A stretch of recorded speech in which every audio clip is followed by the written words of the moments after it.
ഏറെ സ്നേഹം നിറഞ്ഞ ഏറ്റവും പ്രിയപ്പെട്ടവരെ, നമ്മളെ സംബന്ധിച്ചിടത്തോളം അല്ലെങ്കിൽ ഒരു വ്യത്യാസത്തിൻ്റെ ഒന്നും ആവശ്യമില്ല.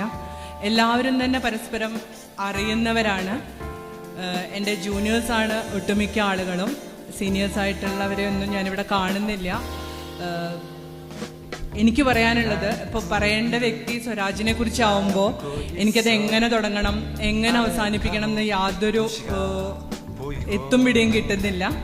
കാരണം 81 വയസ്സുള്ള ഒരു LP സ്കൂൾ പഠിപ്പിച്ച ഒരത്തോടുകൂടി സ്വരാജിനെ കുറിച്ച് പറയുമ്പോൾ എന്താണ് എനിക്കിനി പറയാൻ ബാക്കിയുള്ളത്? അതുപോലെ തന്നെ നിങ്ങൾ ഓരോരുത്തർക്കും നേരിട്ട് അടുപ്പമുള്ളവരാണ് അധിക പേരും.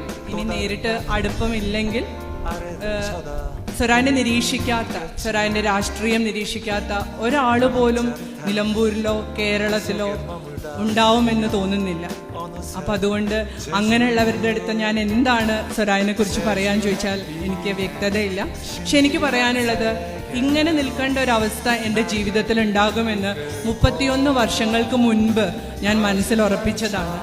എൻ്റെ പ്രീ ഡിഗ്രി കാലഘട്ടത്തിൽ ഞാൻ KSUവിൻ്റെ ജോയിൻറ്റ് സെക്രട്ടറി ആയിട്ട് മത്സരിക്കുകയും വിജയിക്കുകയും ചെയ്തൊരു വ്യക്തിയാണ്.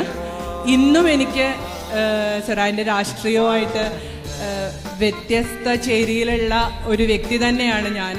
എന്നാലും സ്വരാജിന് വേണ്ടിയാവുമ്പോൾ വളരെ അഭിമാനത്തോടു കൂടി, വളരെ അന്തസ്സോടു കൂടിയാണ് ഞാൻ ഈ സ്ഥലത്ത് നിൽക്കുന്നത്. പക്ഷേ പറയേണ്ടത് എന്താണെന്ന് മാത്രമാണ് എനിക്കറിയാത്തത്.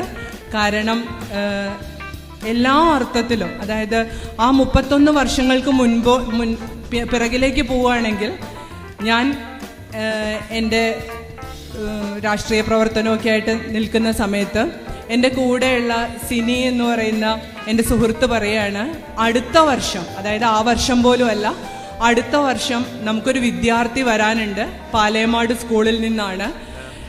സിനിക്ക് പരിചയമുണ്ട്, സിനിയുടെ ജൂനിയർ ആയിരുന്നു. അപ്പോൾ നമ്മളുടെ രാഷ്ട്രീയം പോലും മാറ്റിമറിക്കാൻ കഴിവുള്ളൊരു പയ്യനാണ് വരുന്നത്. സിനിയും ഞാനും ഈ പറഞ്ഞ പോലെ വ്യത്യസ്ത രാഷ്ട്രീയ ചേരിതിരിവുള്ള ആളുകളായിരുന്നു. ഞങ്ങളുടെ കലാലയത്തിനൊരു പ്രത്യേകതയുണ്ട്, ഇന്നും അത് അങ്ങനെ തന്നെയാണെന്ന് തോന്നുന്നു. മറ്റു കലാലയങ്ങളെ പോലെയല്ല, രാഷ്ട്രീയം കൊണ്ടോ മതം കൊണ്ടോ ഒന്നും ഒരു വ്യത്യാസവും ഇല്ലാതെ മത്സരിക്കുന്ന സമയത്ത് പോലും എനിക്ക് ധാരാളം SFI സുഹൃത്തുക്കൾ ഉണ്ടായിരുന്നു. അവരെല്ലാം എനിക്ക് വളരെ പ്രിയപ്പെട്ടവരായിരുന്നു. പക്ഷേ ഇലക്ഷൻ്റെ സമയം വരുമ്പോൾ ഞങ്ങളെല്ലാം തികച്ചും വിഭിന്നമായി പെരുമാറും. പക്ഷേ അതേസമയം വളരെ നല്ല രീതിയിൽ സൗഹൃദം കാത്തു സൂക്ഷിക്കുകയും ചെയ്തിരുന്നു. അപ്പം അങ്ങനെ സിനി എന്നോട് പറയാണ്, അടുത്ത വർഷം വരാനിരിക്കുന്ന ആ പയ്യൻ പ്രസംഗങ്ങളെ കൊണ്ട് ഒരുപക്ഷെ സിന്ധുവിൻ്റെ രാഷ്ട്രീയ കാഴ്ചപ്പാടിൽ പോലും മാറ്റമുണ്ടാവുമെന്ന്. അപ്പം ഞാൻ വിചാരിച്ചു, എങ്ങനെ, ഞാനൊരു കോൺഗ്രസ് കുടുംബത്തിൽ ജനിച്ച വ്യക്തിയാണ്, അങ്ങനെയൊന്നും ഉണ്ടാവാൻ പോണില്ല. അതൊരു ചെറിയ പയ്യൻ, എൻ്റെ 2 വർഷം ജൂനിയറാണ്, അതൊന്നും നടക്കാൻ പോണ കാര്യമല്ല. പക്ഷേ സത്യം പറയാലോ, ഞാൻ ഇന്നും അത്രയും വർഷങ്ങൾ ബാക്കിലേക്ക് പോകുന്നൊരു ആളായിട്ടാണ് ഇപ്പം ഇവിടെ നിൽക്കുന്നത്. അതായത് ഒരു പ്രസംഗം കേൾക്കാൻ നമ്മൾ ആഗ്രഹിക്കുക എന്ന് പറയുന്നത്, അതും ഒരു ചെറിയ പയ്യൻ്റെ, ആ പയ്യൻ എത്താത്ത ഒരു ക്ലാസ് മുറി പോലും ഞങ്ങളുടെ കലാലയത്തിൽ ഉണ്ടായിരുന്നില്ല. ആ പ്രീ ഡിഗ്രി ഫസ്റ്റ് ഇയർ വരവ് തന്നെ അങ്ങനെയായിരുന്നു. എല്ലാ ക്ലാസ് മുറികളിലും കയറും. എന്തൊരു കരിസ്മാറ്റിക് ആണെന്നറിയോ, എന്തൊരു എനർജറ്റിക് ആണെന്നറിയോ. അങ്ങനെ ആ പ്രസംഗം കേൾക്കാൻ നിന്നതൊക്കെ ഞാൻ ഇപ്പോഴും വളരെ, എന്താ പറയുക, എനിക്ക് വീണ്ടും ആഗ്രഹമാണ് എപ്പോഴും. ഞാൻ ഇപ്പോൾ കോഴിക്കോടൊക്കെ സ്വരാജ് വരികയാണെങ്കിൽ ഞാൻ പോവാറുണ്ട് പ്രസംഗം കേൾക്കാനായിട്ട്. എനിക്ക് ആ പ്രസംഗം കേൾക്കാൻ ഭയങ്കര ഇഷ്ടമാണ്. ആകെ ഒരു വ്യത്യാസം എന്ന് പറയുന്നത് ശീലിച്ച രാഷ്ട്രീയത്തിൽ നിന്ന് മാറാനുള്ള ഒരു ബുദ്ധിമുട്ട് മാത്രമാണ്. ഇപ്പോൾ നിലമ്പൂരിൽ സ്വരാജ് മത്സരിക്കുമ്പോൾ വളരെ സന്തോഷത്തോടു കൂടിയാണ് ഞാനിങ്ങനെ നിൽക്കുന്നത്. അതായത് സ്വരാജിനെ കുറിച്ച് നിങ്ങളേവരെയും പോലെ തന്നെ ഇപ്പോൾ കുടുംബത്തിലായാലും കുട്ടികളോടായാലും ഒക്കെ എൻ്റെ ഓർമ്മകൾ പങ്കുവെക്കുമ്പോഴും അതുപോലെ സ്വരാജിനെ കുറിച്ച് സംസാരിക്കുമ്പോഴും ഒക്കെ ഒരു പ്രത്യേക അഭിമാനമാണ്. എനിക്ക് തോന്നുന്നു സ്വരാജിനെ പരിചയമുള്ള എല്ലാവർക്കും അത് അങ്ങനെ തന്നെയാണ് എന്നുള്ളത്. ഇപ്പോൾ ദിവാകരൻ മാഷ് യുറീക്കയുടെ കാര്യം പറയുന്നവിടെ കേട്ടു, സ്വരാജിന് യുറീക്ക വായിക്കാൻ കൊടുക്കാറുണ്ടായിരുന്നു എന്ന് മറ്റും. ഈ ജൂൺ മാസത്തെ പരിസ്ഥിതി ദിന യുറീക്ക പതിപ്പിൽ സ്വരാജിൻ്റെ ഒരു ലേഖനമുണ്ട്, അരുണശോഭയോടെ അരുണിമ എന്ന് പറഞ്ഞിട്ട്. ഞാനത് വായിച്ചപ്പോൾ ആ 2ാം ക്ലാസ്സുകാരൻ അതിൽ നിന്ന് ഒരുപാട് മാഷ്ക്കും ആ മാറ്റം തോന്നുന്നുണ്ടാവില്ല. കാരണം മാഷ് അന്നേ ആ തിരിച്ചറിവിലെത്തിയ ഒരാളാണ്, ഇത്രയും കഴിവുള്ള ഒരാളാണെന്നുള്ള തിരിച്ചറിവിലെത്തിയ ആളാണ്. എന്ത് രസമായിട്ടാണ് ആ ലേഖനം എഴുതിയിരിക്കുന്നതെന്നറിയോ?